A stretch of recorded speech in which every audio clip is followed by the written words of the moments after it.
I didn't expect to find myself here, writing this. I never thought it would happen, not in a million years.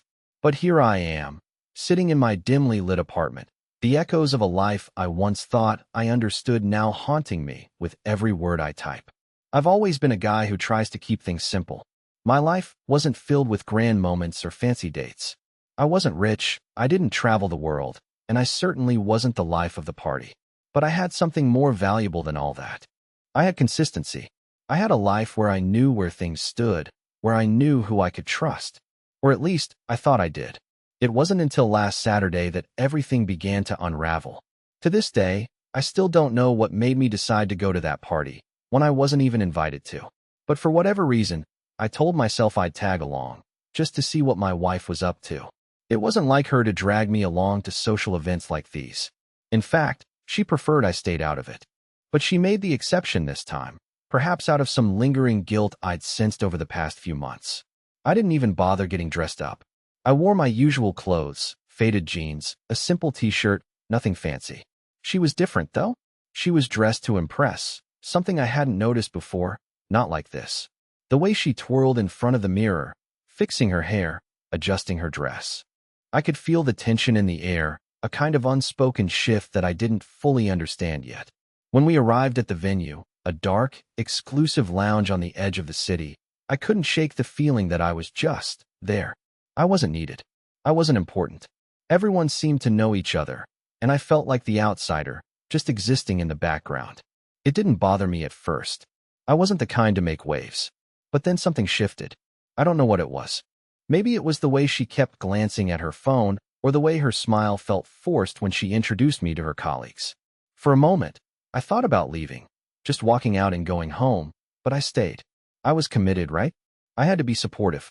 That's what she wanted from me, right? It wasn't until the music started that I began to notice the little things. She got up to dance, and without even asking, some guy, tall, sharp-dressed, the kind of guy who walked in like he owned the room, joined her. At first, I thought it was innocent.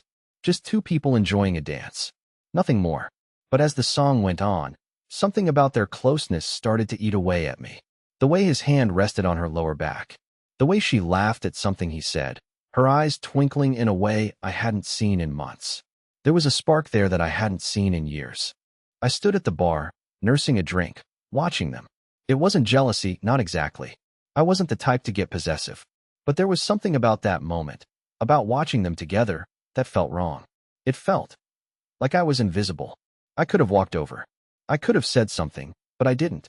I just stayed there, frozen. I don't know what I was waiting for. Maybe for her to notice me. Maybe for her to pull away from him and come back to me. But she didn't. She kept dancing, kept laughing, and I kept watching. As the night dragged on, I realized something. I wasn't just a bystander in her life anymore. I was a shadow, a figment of her past, lingering just out of reach. And that's when I made the decision. I turned around and walked out of that place without saying a word. I didn't need to.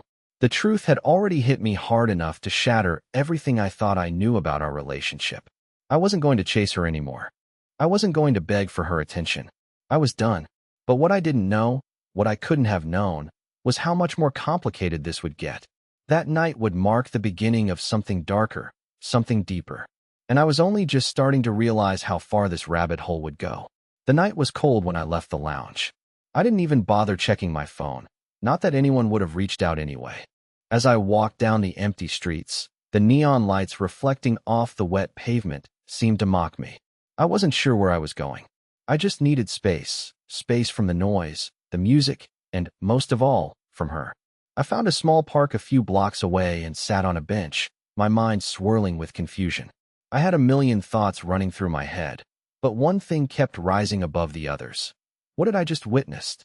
In all the years I'd known Isabella, I'd never felt so disconnected from her. Sure, we'd had our ups and downs, like any relationship, but this was different. The way she danced with him, so at ease, so into him. It was like she had completely forgotten I existed. And that look on her face, the way she laughed so freely at something he said, it wasn't the same way she'd looked at me in a long time. Had I become invisible to her? I shook my head, trying to clear the thoughts. I had to stop obsessing. But it was hard not to. Everything I thought I knew about our relationship felt like a lie. We'd built a life together, a solid foundation, or so I had believed. But now, I was left questioning everything. Was I just a placeholder in her life? Someone to keep things steady while she explored other options? That night, I didn't sleep. Not much. I just tossed and turned, staring at the ceiling, trying to make sense of what was happening. My phone buzzed a few times, but I ignored it. I didn't want to hear her voice. Not yet. Not until I figured things out for myself. By morning, I had made up my mind.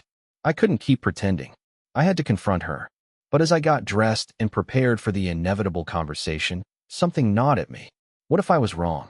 What if I had misinterpreted the situation?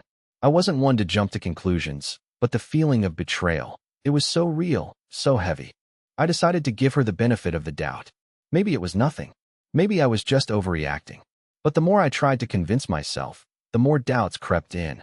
I had to ask her. I had to get the truth from her. I didn't expect it to go the way it did. When I finally got home, the apartment was eerily quiet. I could hear the soft hum of the refrigerator in the background, the kind of silence that felt too thick. I walked into the living room, and there she was, sitting on the couch, scrolling through her phone. She didn't even look up when I entered. "Isabella," I said, my voice low. She glanced up, a flash of something in her eyes. But it was gone as quickly as it appeared. "Hey," she said, like everything was normal. Like nothing had happened the night before. I stood there, frozen for a moment. I didn't know where to start. Part of me wanted to lash out, to demand an explanation, but another part of me was terrified of what the truth might be. So I asked the only question that mattered. "Who was that guy last night?" I asked, trying to keep my voice steady. Her face changed, just a little. The way her eyes darted to the side told me everything I needed to know. But she quickly recovered, offering a half-smile that didn't quite reach her eyes. "Oh, him? Just a colleague," she said, shrugging nonchalantly. I nodded slowly, but inside, I felt the walls I had built around myself starting to crack. I didn't know what was more painful, the fact that she thought I would believe that explanation, or the fact that I did, for a moment. "Just a colleague?" I repeated, my voice barely a whisper. "Because it sure didn't look that way to me." She sighed, her shoulders slumping as she finally set her phone down. "Look, Gabe," she said, her tone suddenly defensive. "It's not what you think." I couldn't believe my ears. Not what I think. How could it not be what I thought? I saw it with my own eyes. "What do you mean, it's not what I think?" I demanded, my voice rising without me even realizing it. "You were practically all over him, Isabella. And you didn't even care that I was standing right there." She flinched, her expression shifting from annoyance to something more vulnerable. She opened her mouth to speak, but no words came out. For a long moment, the room was silent, save for the distant sounds of the city outside. Finally, she looked at me, her gaze softening. "I didn't mean to hurt you," she said, her voice barely above a whisper. I don't know. Things have been off between us for a while now, and I just needed something to feel alive again." The words hit me like a ton of bricks. I had been so blind, so caught up in the idea that everything was fine. But this was a confession I didn't know how to process. I stood there, stunned, as her words echoed in my mind. I just needed something to feel alive again. The silence between us grew heavier, the weight of her admission hanging in the air. I didn't know what to say. Part of me wanted to yell at her, to make her feel the pain she had caused me. But another part of me just wanted to walk away. I didn't know what came over me, but in that moment, I turned and left the room without another word. I wasn't ready to face her, not yet. I wasn't ready to hear anything more. I walked out into the hallway, unsure of what to do next. My heart was pounding in my chest, my mind racing. The world felt like it was spinning out of control, and I had no idea how to stop it. But deep down, I knew one thing. Nothing would ever be the same again. I didn't go back inside right away. In fact, I stood outside for a long time, trying to pull myself together. My hands were shaking as I stood on the balcony, staring into the city below. The world felt so distant, so far from what I had known. I kept replaying Isabella's words in my head, over and over, like a broken record. I just needed something to feel alive again. What was I supposed to do with that? How could I even begin to process it? It wasn't that I hadn't noticed the growing distance between us. We'd been drifting apart for months, maybe even longer. But I never imagined it would come to this. Her seeking something, someone, to fill the void between us. What did I even mean to her anymore? Was I just a safety net, someone she could fall back on when things felt comfortable, but not exciting. The more I thought about it, the more my mind spiraled. I wasn't the kind of guy who jumped to conclusions, but this felt different. It felt like I had been living a lie for so long. Was she already planning her escape while I was blissfully unaware, doing everything I could to keep things together? I didn't know how much time had passed before I finally went back inside, but the atmosphere in the apartment had changed. The air felt thick, like something heavy was hanging between us. Isabella was sitting on the couch, her face turned slightly away from me. She wasn't crying. No, she wasn't the type to cry, but I could tell she was struggling. Her eyes were red-rimmed, and there was a faint tremble in her voice when she spoke again.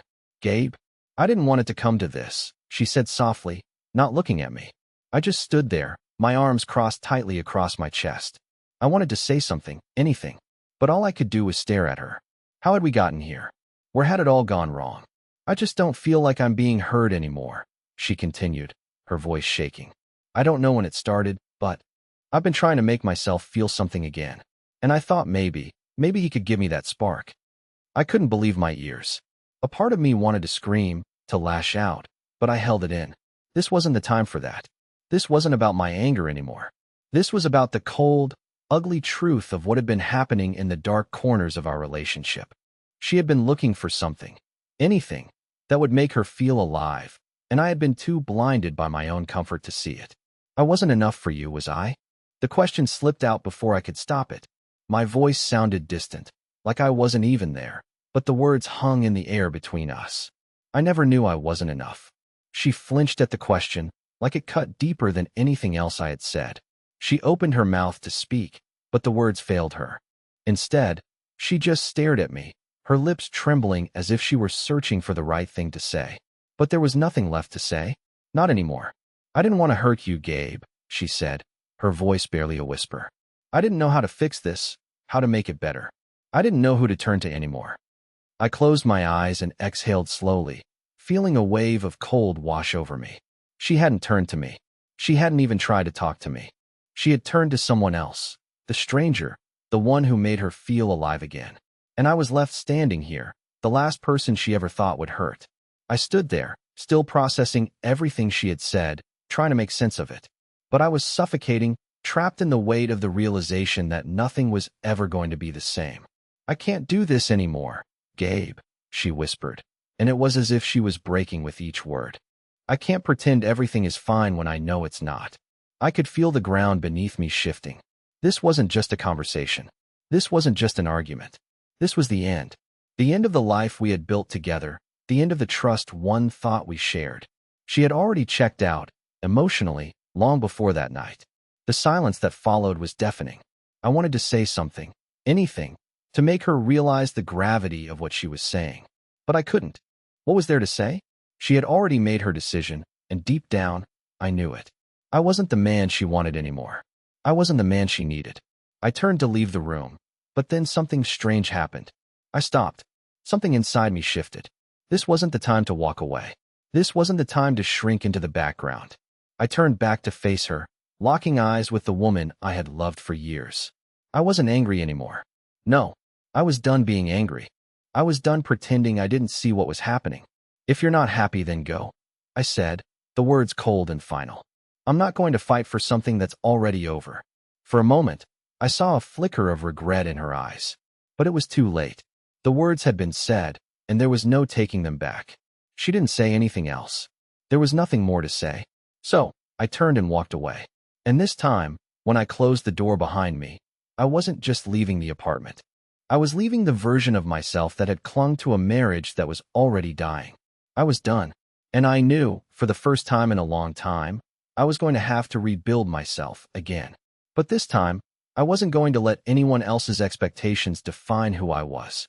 I would find my own spark, my own way to feel alive again. I left the apartment that night without saying another word. My mind was a whirlwind, every thought colliding with the next, tumbling over each other in a chaotic mess. As I walked down the hallway, past the apartment doors, I could almost feel the weight of what was happening sinking in, like the weight of the walls around me pushing closer. I wasn't sure where I was going. I had no real destination in mind. But one thing was certain. I couldn't be there. Not right now. Not with her. I ended up wandering the city streets aimlessly, my hands shoved deep into my pockets, trying to escape the suffocating emptiness that had settled in my chest. The night felt like a fog, thick and unyielding. Every corner I turned seemed to lead me to a dead end, both physically and mentally. It was as if I was searching for something, anything, to anchor me, but no matter where I went, I couldn't escape the reality that was chasing me. I stopped at a bench in the park, the only light coming from a single street lamp hanging above. I sat there for a long time, my mind replaying the conversation I'd just had with Isabella. It wasn't what she had said that hurt the most, it was what she hadn't said. The truth had been staring me in the face for months, and I had been too blind to see it. She hadn't just wanted excitement, she had wanted an escape, and she had found it in someone else. How long had this been going on? Had it been weeks? Months? The idea of it made my skin crawl. The thought of her seeking comfort in someone else's arms, someone who had no right to touch her, someone who was never meant to be part of our life.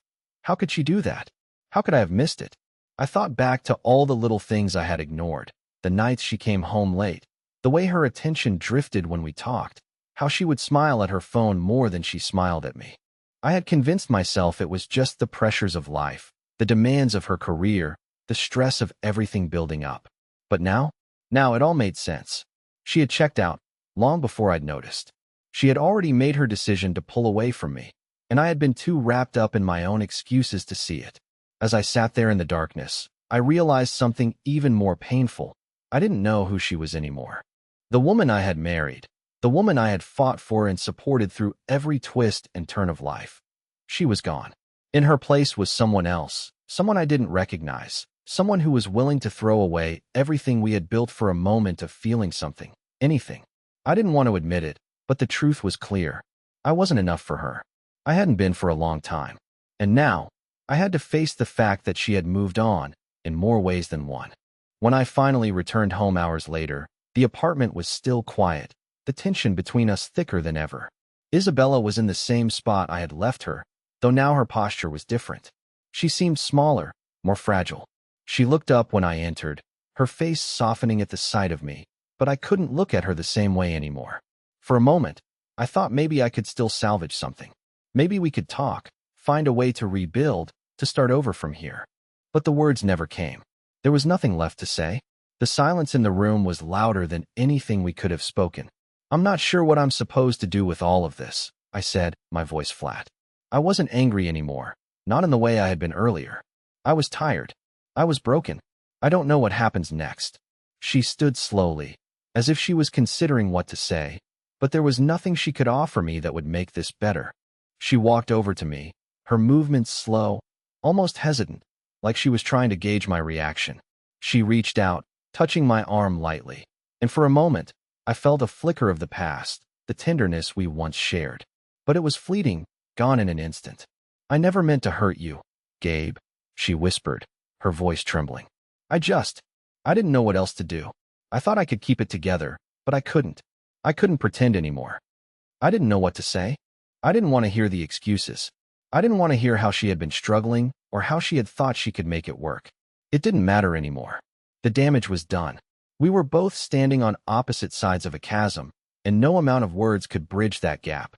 "I think it's time for both of us to face the truth," I said, my voice calm, almost eerily so. "This isn't something we can fix. You've already made your choice. And so have I." Her face crumpled in pain, but I couldn't bring myself to comfort her. Not anymore. I had to let go. I had to let her go, even if it hurt. Even if it meant facing the ugly truth that we were both lost. I turned and walked out of the apartment for the second time that night, leaving behind everything we had built, leaving behind her and the life we once shared. I didn't know where I was going, but I knew I couldn't stay. Not in this place, not with the ghosts of what we had hanging over me. As I stepped out into the cold night air again, I didn't look back. I couldn't. There was nothing left to look at, nothing left to save. And somewhere deep inside, I knew that this was just the beginning of a much longer journey. One where I had to rediscover who I was without her. Days turned into a blur. I didn't have the energy to deal with her, not after everything that had been said. It was like the apartment we shared wasn't ours anymore. It wasn't a home, it was a cage. A place where the air was heavy with the things we never said, with the pain we were both trying to ignore. I kept myself busy, working late, running errands, avoiding the things I knew I couldn't face. Every time I walked into that apartment, I was reminded of the lie we had been living. Isabella tried to talk to me a few times after that night. She wanted to apologize, to explain herself, but I couldn't find it in me to listen. I wasn't ready to hear her voice. Not yet. Not when everything felt so broken, so final. What could she possibly say that would make a difference? I had heard her confession. I had seen the truth in her eyes. She had already checked out, and she had found comfort in someone else. The wound was too deep. The trust was gone. But despite the silence between us, something strange began to happen. A quiet part of me that I didn't know existed started to feel something else, freedom. I hadn't asked for it. I hadn't planned on it. But somehow, the absence of her presence in our relationship, the absence of the constant tension, felt like a release. A weight I didn't even realize I had been carrying was finally starting to lift off my shoulders. I was starting to see things clearer, to understand that maybe this wasn't the end of the world. Maybe it was the beginning of something else, something better. But I couldn't shake the feeling that I was in free fall. I wasn't ready to face the truth of what that meant. I wasn't ready to let go of the version of myself that had been so deeply tied to her, to our life together. But I knew deep down that I needed to face it. One evening, as I walked into the kitchen to grab a drink, I found Isabella standing by the counter. She looked different. There was no anger in her eyes anymore, no defensiveness, just exhaustion. "Gabe," she said softly, her voice almost a whisper. I didn't know what to say. I didn't want to say anything. Part of me wanted to leave, to just walk out, but I knew that wasn't fair. We had to have this conversation. It was the only way forward. "I'm sorry," she said, her hands wringing together nervously. "I know I hurt you, and I can't undo what I've done, but I don't want to walk away from this without at least trying to fix it." I stared at her for a moment, trying to read her face. Her words sounded genuine, but I didn't know if I could believe them anymore. It was like I was looking at a stranger, someone who had taken my wife's form, but was no longer her. She had changed, and so had I. "Fix it." I repeated the words, my voice flat, emotionless. How? How do you fix something that's already broken? How do you fix a trust that's been shattered into 1,000 pieces? She bit her lip, her eyes filling with tears. "I don't know," she whispered. "I don't know, but I want to try. I don't want to lose you, Gabe. I don't want to lose everything." For a moment, I thought about the words she was saying, the desperation in her voice. A part of me wanted to believe her, to think that maybe there was still a chance for us. But another part of me, the part that had been hurt so deeply, told me to stay strong, to not fall for the same lies. "I can't just pretend like nothing happened," I said, shaking my head. "We can't go back to what we were. We can't just erase this." "I know," she said, her voice breaking. "I don't want to erase it. I want to understand why it happened, why I did what I did. But more than that, I want to fix it, Gabe. I want to find a way back to us." I looked at her, and for the first time in days, I saw the woman I had once loved. But the sadness in her eyes was like a mirror, reflecting everything I was feeling. We were both so broken, so lost. "I don't know if I can ever forgive you for this," I said quietly, the words tasting bitter on my tongue. "But I'm not the same person I was before. You changed me, Isabella. You took something from me, and I don't know if I'll ever get it back." Her eyes filled with tears, and she reached for me, but I stepped back. It wasn't out of anger. It wasn't even out of hate. It was just the realization that we were two people who had crossed a line that couldn't be uncrossed. We were standing at a precipice, and there was no going back.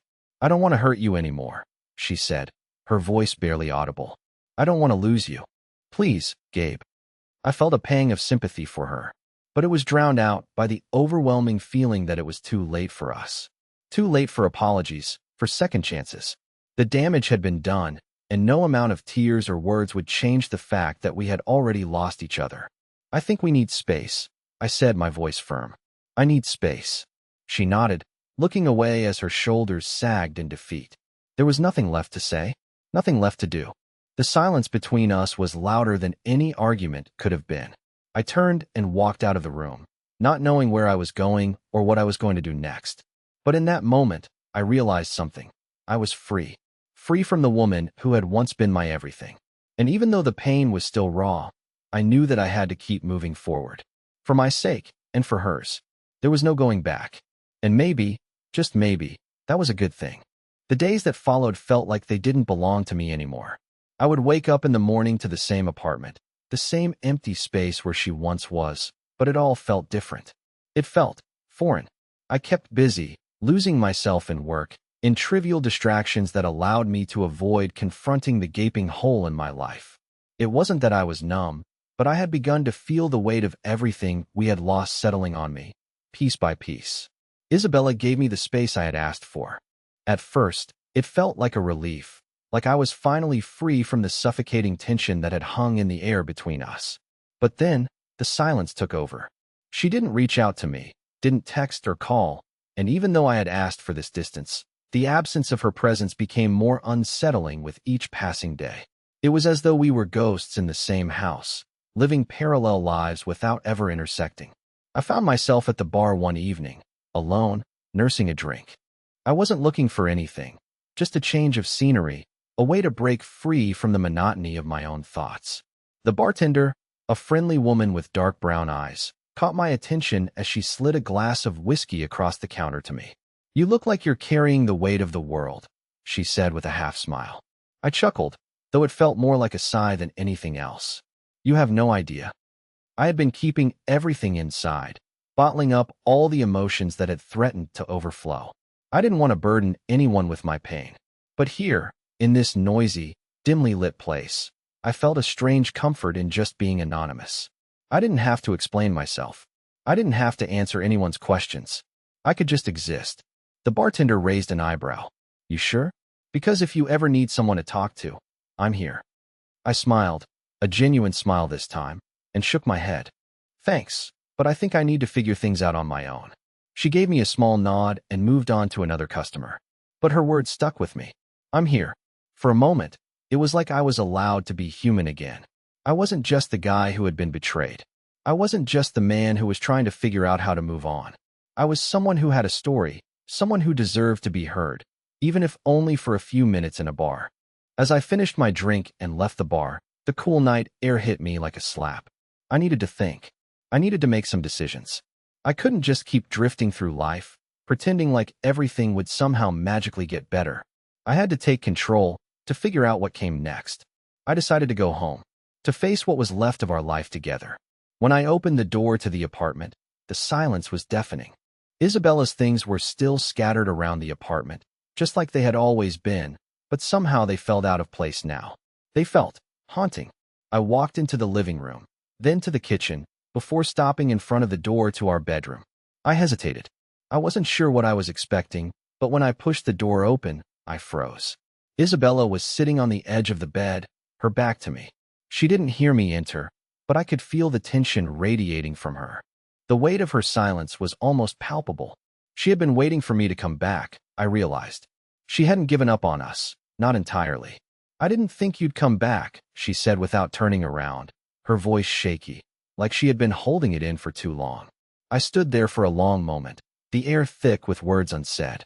It wasn't that I was angry anymore. I wasn't even hurt. I just felt empty. I had been avoiding this confrontation for so long, but now, standing in front of her, I wasn't sure what I wanted to achieve. What did I want from this? From her? What did we even have left to salvage? "I'm not sure what we're doing anymore, Isabella," I said quietly, my voice barely a whisper. She finally turned to face me, her eyes red, her face pale. She looked so different, like a stranger, but still, I saw traces of the woman I had once loved. I saw the pain in her eyes, the regret, and I realized she wasn't ready to let go either. "I don't know how we got here," she whispered. "I don't know how we lost each other." For a moment, I almost wanted to believe her. I almost wanted to believe that we could turn things around, that maybe there was still hope for us. But when I looked at her, really looked at her, I realized that we had already crossed a line. We had already lost something too big to ever get back. "I think we both know that we can't go back," I said, the words falling out before I could stop them. "We've both changed too much." She didn't answer. Instead, she just looked at me, and for a moment, it was as though time stood still. We were two people who had once meant everything to each other, but now we were just strangers who had somehow found themselves tangled in the ruins of a broken marriage. I walked to the window and stared out at the city. It was late, but the lights outside felt so far away. I felt as if I were staring into an abyss, not knowing what lay ahead.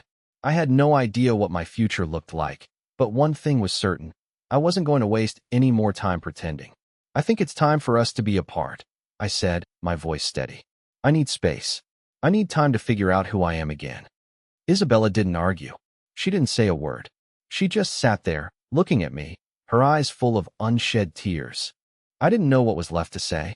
There was nothing to fix. And just like that, we both understood that this was the end. There was no more pretending. There was no more hope. It was over.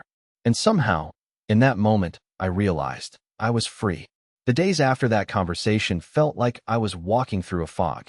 I was numb, completely disconnected from everything and everyone around me. I didn't know who I was anymore, or who I had been.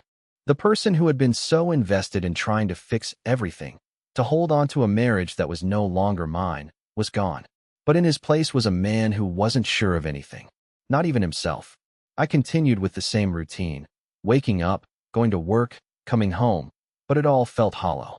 Every time I walked through the door, the apartment seemed emptier, the silence louder.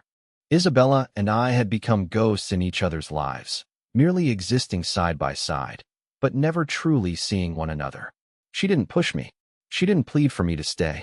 She gave me space, but it was a cold kind of space, the kind that said, I don't want to fight anymore, but it also said, I'm done. And yet, every time we crossed paths in the apartment, I couldn't shake the feeling that there was unfinished business between us. There was so much I wanted to ask her, so much I needed to know. But every time I opened my mouth, the words got stuck in my throat. The questions I had felt unimportant compared to the quiet devastation of what had happened. And then came the day I woke up to find her gone. I remember standing in the doorway of our bedroom, staring at the empty bed. The faint scent of her perfume lingered in the air, but she wasn't there. I could hear the soft hum of the refrigerator, the distant sound of traffic outside, but the apartment felt utterly still. I walked around for a while, my footsteps echoing against the hardwood floors. It felt like the calm before the storm. It wasn't until I found the note on the kitchen counter that it all came crashing down. The note was short, almost too casual for the gravity of the situation. It was written in her familiar handwriting, but the words felt so foreign to me. It read, Gabe, I've gone to stay with my sister for a while. I need time to think about everything. I'm sorry for everything. I just need some space to figure out who I am, too. Isabella. I stood there for a long time, staring at the paper. It was like a punch to the gut. I had known something was off, but this felt like a final nail in the coffin. She was leaving, even if it was temporary. She was checking out of our life, just like I had feared. There were no more apologies, no more attempts to fix things. She was gone. I folded the note and put it in my pocket. The anger I had been holding in started to bubble up, but there was no one to direct it at. I couldn't be angry with her. Not really. She had made her decision, and I had made mine. The difference was that she had the courage to leave, to walk away from the life we built, while I had stayed too long, clinging to something that was already slipping through my fingers. I spent the rest of the day walking around aimlessly, trying to distract myself from the inevitable. But nothing worked. The thought of her not coming back was a weight that settled deep in my chest. I tried calling her a few times, but it went straight to voicemail. No surprise. I had no idea where she was, what she was doing, or what was going through her mind. But I knew one thing for sure. She wasn't coming back anytime soon. The days turned into weeks. And with each passing day, the apartment felt more and more like a stranger's place. I found myself spending hours at the bar again, drinking alone and trying to forget. But nothing worked.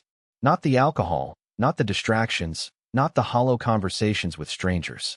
Every time I closed my eyes, her face was there, and the regret, the confusion, the pain, it was all still there, just under the surface, waiting to rise up. I don't know what made me go to her sister's house that evening. Maybe it was the desperation to understand why she left, or maybe I just needed closure. I wasn't sure. But as I drove there, I thought about all the times I had told myself I was doing the right thing, that I was being the good husband, the good man. But maybe I had been wrong all along. Maybe I had been blind to the fact that we weren't the same people anymore. When I arrived at her sister's house, it wasn't like I expected. There were no shouting matches, no tear-filled confrontations. I knocked on the door, and when her sister opened it, She looked at me with a mixture of surprise and sympathy. "She's not here," her sister said quietly, stepping aside to let me in. "She needed space. She doesn't want to see anyone right now." I nodded, feeling a mix of relief and disappointment. Relief, because I wasn't sure I could handle seeing her again so soon. But disappointment because the answers I had been seeking about why she left, about what had happened to us, remained out of reach. "I just don't understand," I admitted, my voice barely above a whisper. "I don't understand how we got here." Her sister looked at me for a long moment, then sat down on the couch. She motioned for me to join her. "It's hard for anyone to understand when they're in the middle of it. But Gabe, sometimes people just grow apart. And sometimes that's okay. It doesn't mean you've failed. It just means that it's time for something else." Her words hit me harder than I expected. I didn't want to hear that. I didn't want to accept it. But deep down, I knew she was right. It wasn't about failing. It was about accepting that things had changed and trying to figure out how to move on from that. "Maybe we both needed space," I murmured, more to myself than to her. Her sister gave a sad smile. "Maybe, but you'll never know unless you take it." I stood up, nodding in silence. I didn't have the answers, but I realized I was finally ready to stop looking for them in the wrong places. Maybe it was time to move forward, even if I didn't know what that looked like yet. As I walked out of her sister's house, the weight that had been pressing down on me for weeks felt just a little bit lighter. Not gone, but lighter. I wasn't sure what was next for me, or for Isabella, but I knew one thing. I couldn't keep living in the past. It was time to start rebuilding. And for the first time in a long time, I felt like I was starting to see the path ahead. It's strange, isn't it? How you can go through the motions of life, thinking everything is going one way, only to have it all change in an instant. The day I walked out of Isabella's sister's house, the weight of everything started to feel less suffocating. It wasn't like some miracle happened where everything became crystal clear, but it was as if I was finally allowing myself to accept the reality of the situation. I spent the next few weeks taking small steps, doing things for myself, things I had neglected for far too long. I'd always been the kind of person who put others first, who found purpose in taking care of the people around him. But somewhere along the way, I had lost myself. I didn't even know what I liked to do anymore, what made me tick, what brought me joy. It was time to figure that out. I started working out again. I had always loved running, but it had been years since I'd laced up my sneakers for something other than a quick jog around the block. One afternoon, I went for a run in the park. The air was crisp, the sky a brilliant blue. As I ran, I felt my mind start to clear. The thudding of my feet on the pavement became rhythmic, and for the first time in months, I felt present. I wasn't thinking about Isabella or what had happened. I wasn't dwelling on the past. I was just running. And for those few moments, I felt alive again. I also started reconnecting with old friends. There was one friend, Daniel, who had always been there for me, but I had distanced myself from him in the chaos of my marriage. We went out for drinks one night, and it was like picking up right where we left off. We laughed, talked about stupid things, and for a while, I didn't feel like the guy who had been left behind. I felt like myself again, like the person I had been before everything got complicated. The hardest part, of course, was the decision to let go of the apartment. It felt like cutting ties with the life I had built, but I knew it was the right choice. I couldn't keep living in a place filled with reminders of what we had lost. I found a new apartment, smaller, but it felt right. It felt like a fresh start. One evening, as I was packing up the last of my things, my phone buzzed. It was a message from Isabella. I hadn't heard from her in weeks, and though part of me was hesitant to read it, I did. She had left the door open for a final conversation. "Gabe, I've been thinking a lot. About everything. I know things between us are irreparable, and I don't want to keep dragging this out. But I also want you to know that I will always care about you. I don't know what the future holds for either of us, but I hope you find what you're looking for." I read it a few times, letting the words sink in. I didn't feel anger. I didn't feel bitterness. I just felt peace. In a way, I was thankful for what we had, even though it hadn't ended the way either of us had hoped. I replied, "Thank you, Isabella. I wish you the best. I think we both need to find our own paths now." And that was it. That was the final piece. I closed that chapter of my life, but it wasn't a painful thing. It was a release, a moment of clarity. A few months later, I found myself in a new routine. My work was still the same, but I had started taking on new projects, things that challenged me and made me feel like I was growing again. I found joy in the little things, cooking a simple meal for myself, going on spontaneous trips, even just sitting in a cafe and reading. Life started to feel full again, not because I had everything figured out, but because I was finally living it for myself. And one evening, just as I was about to head to the park for another run, I bumped into someone new. Her name was Claire. She was different from anyone I had met before. She was calm, grounded, and she made me feel like I wasn't just an echo of my past. We started talking, and that conversation turned into hours of laughter, of easy conversations, of connection. I wasn't looking for anything, certainly not another relationship. But there was something about her energy that made me feel like I was allowed to move forward. It was refreshing. I didn't rush into anything. I didn't force anything. But with her, I felt like I was finally ready to embrace the future without fear. A few months later, I was sitting on a bench in the park again, but this time, I wasn't alone. Claire was sitting beside me, her hand resting on mine. The sun was setting, casting a warm golden light over the world. I looked at her, and for the first time in a long time, I didn't feel broken. I didn't feel incomplete. I felt like I was exactly where I was supposed to be. Sometimes, life takes you through the darkest places before it shows you the light. I didn't expect to find peace in the wreckage of my marriage, but I did. I didn't expect to find a new path, a new sense of purpose, but I did. And I realized that sometimes, you have to let go of what's holding you back to make room for something better. You have to trust that the universe has a way of leading you to the place where you're supposed to be, even when it feels like everything is falling apart. And in that moment, as Claire squeezed my hand, I knew that everything was going to be okay. Because sometimes, the best things come when you stop chasing them and start living your life.